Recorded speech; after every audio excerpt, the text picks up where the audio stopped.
मनसे अध्यक्ष राज ठाकरे यांनी शरद पवार यांना टोला लगावला। जातीच्या मुद्द्याला पवारांनी हातभार लावू नये असं राज ठाकरे म्हणतात। महाराष्ट्राचा मणिपूर होऊ नये याची पवारांनी काळजी घ्यावी।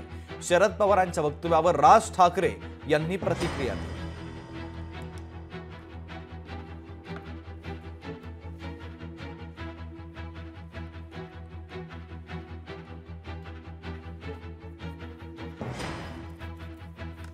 आज अखेर युद्धमुळे झाल्याच्या नंतर देशाच्या प्रधानमंत्र्यांनी तिकडे आपण चक्कर टाकावी, लोकांना दिलासा द्यावा, हे कधी त्यांना वाटले नाही।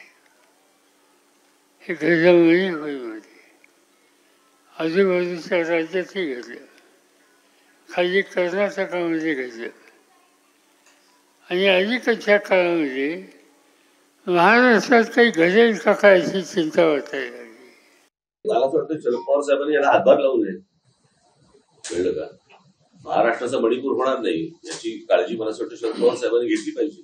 त्यांचं आजपर्यंतचं राजकारण पाहता त्यांना हवंय का नकोय मणिपूर झालेलं। लोकशाही मराठी ऐका, पहा, जागरूक रहा।